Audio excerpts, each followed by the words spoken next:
Wexcady! Wexcady! Aou! Aou! Aou!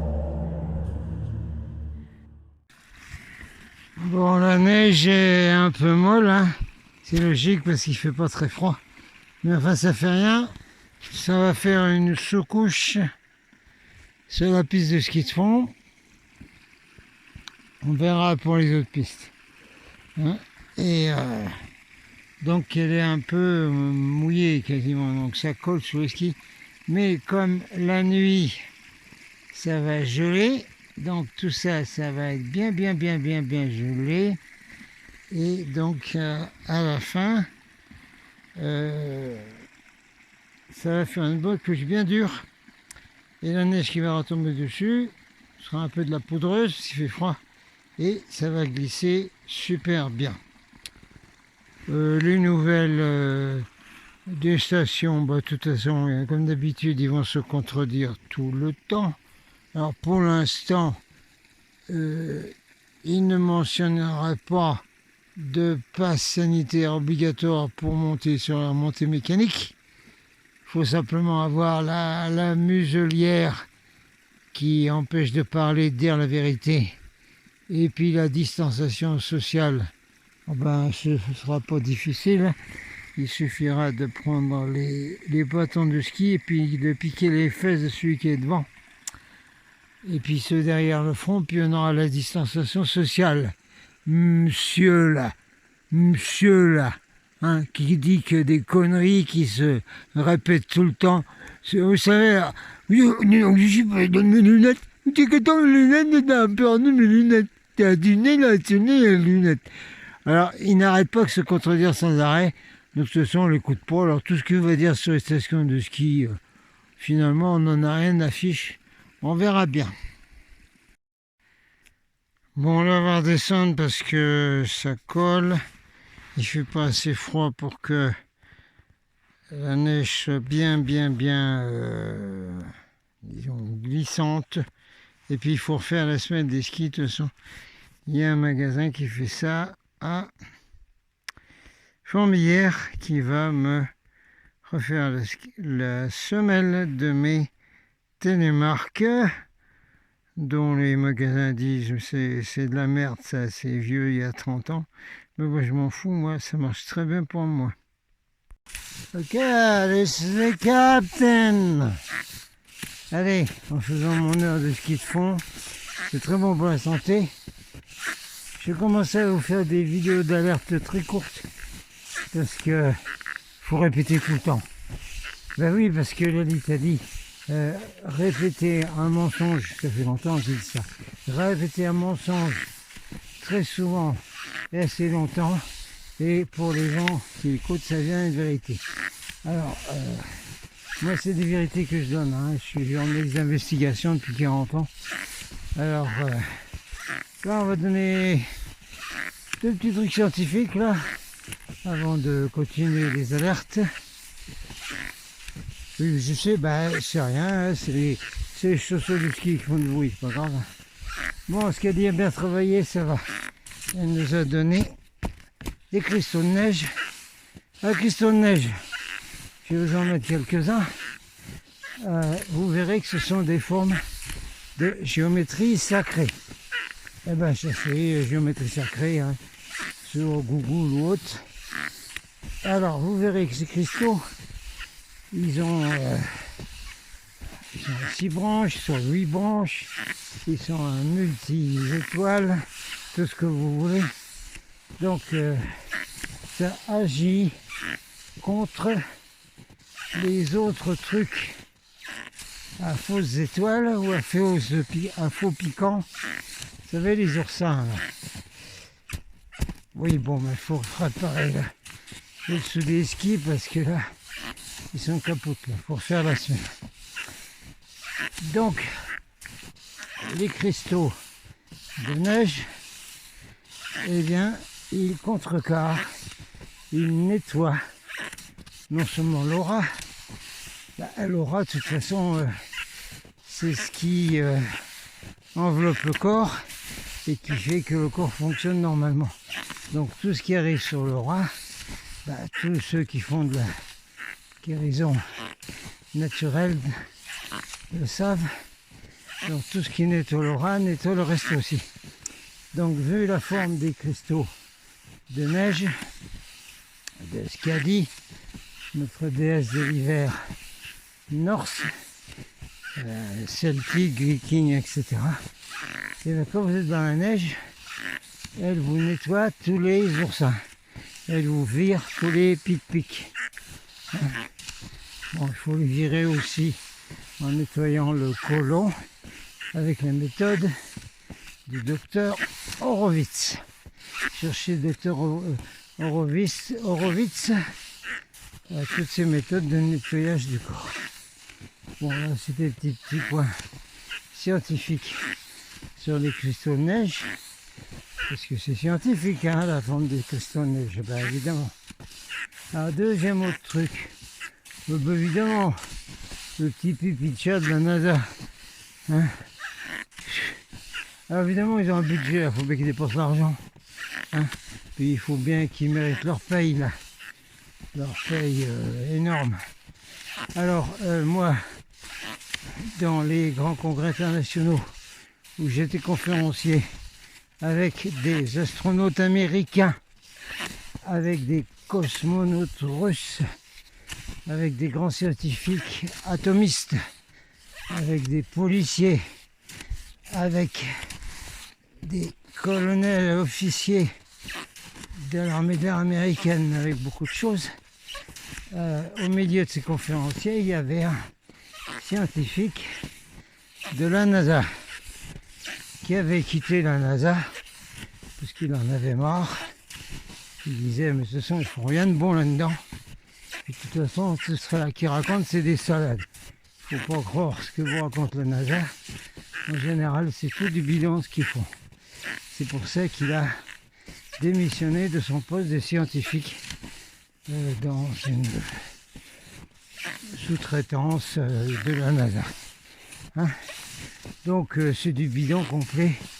La petite histoire, vous voyez une espèce de petite sonde là, pour voir ce que ça fait sur un météorite. C'est sûr qu'on peut faire plus rougeant. C'est du bidon complet. On ne va pas parler de la planète X parce que c'est pas mon sujet du tout. Moi j'ai jamais avalé ce truc-là, ni Nibiru et compagnie. De toute façon, dans tous les cas de figure, vous retrouvez la forme de ce Nibiru dans les textes archéologiques sumériens, qui sont les fameux dieux reptilos, archontes, etc. Alors, c'est eux qui manipulent cette planète X Nibiru. Alors, il n'y a rien à attendre de là-dedans, de bon. Voilà. Allez, faire une petite pause.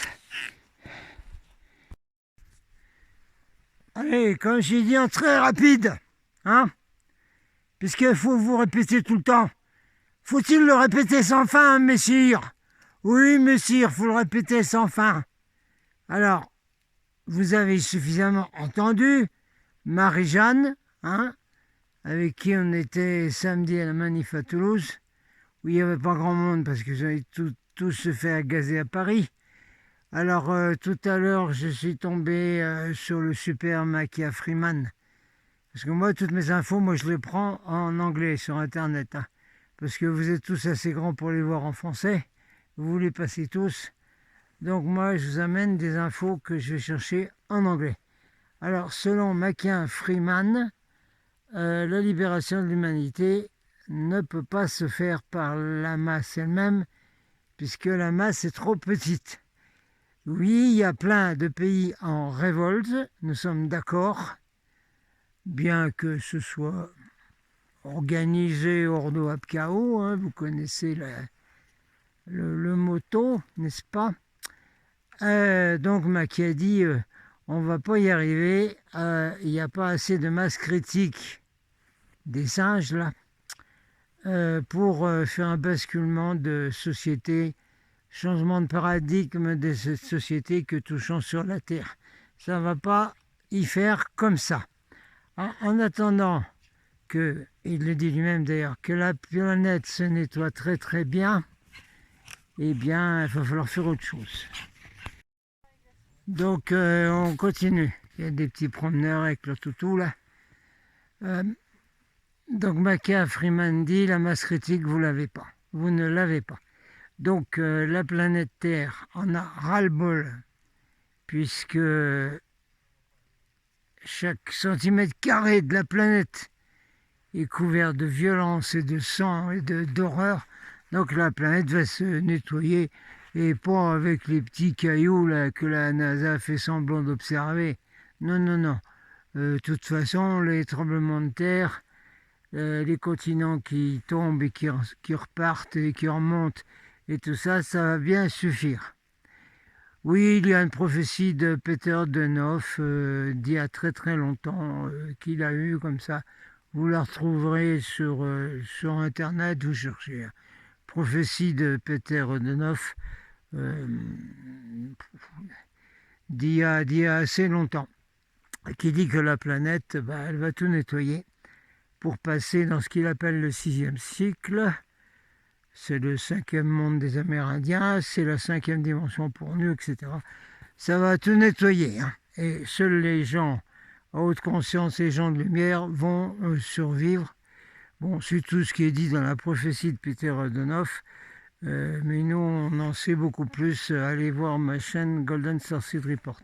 Alors, on doit répéter que, étant donné que le chaos va continuer et s'intensifier, que ça va être invivable dans les grandes villes et dans les plaines. Partout, il y a beaucoup de monde. Il faut donc dégager et se reloger, se rassembler dans des montagnes comme ici, les Pyrénées, qui sont des montagnes sacrées depuis très longtemps. Vous voyez l'histoire des Cagots, avec la patte d'oie, ce sont des populations qui se sont toujours réfugiées dans les Pyrénées pendant des centaines et des centaines d'années, parce qu'ils n'étaient pas dans la pensée unique, voilà, hein, du roi, de l'Église, etc. Bon, très bien. Donc, il y a ça, et puis il y a aussi le fait que le grand reset de M. Klaus, Herr Klaus, ja, du bist ein Dummkopf, Klaus, oh ja, ach ja. Alors le Klaus, avec son grand reset, il veut bien sûr éliminer tout l'argent. Ben oui. Pas seulement le cash, le liquide, non, pas seulement ça, mais tout l'argent et tous les biens des gens, hein, tout ce qu'ils ont, pour pouvoir mettre en système son grand reset qui est une société qui est basée sur, vous êtes simplement des locataires de la société, des esclaves enfermés dans les smart cities, etc. Et vous n'avez plus rien à vous, que ce soit en argent, en fonds mobiliers, immobiliers, tout va fumer, y compris les métaux précieux, l'or, y compris la crypto, tout va fumer. Alors, on répète ce que dit Marie-Jeanne, ce que vous avez en ce moment de côté, vous le matérialisez, hein, la matérialisation, le plus rapidement possible, et vous le mettez dans tous les projets. Et il y en a beaucoup maintenant sur le site de Marie-Jeanne, que je vous remets là. Il y a beaucoup de projets où mettre son argent et se reloger, y compris le projet que moi j'ai mis en route dans un château, hein, dans un morceau de château, où il faut travailler dedans, mais on peut loger facilement 20-25 personnes là-dedans une fois que tout sera fait. Mais il faut des fonds, donc il faut des gens qui veulent habiter là, qui amènent des fonds, il faut des gens qui veulent venir travailler là-dedans, et en échange, ils habiteront là, soit de façon permanente, soit temporaire. Et puis également, il faut des fonds, hein, des dons.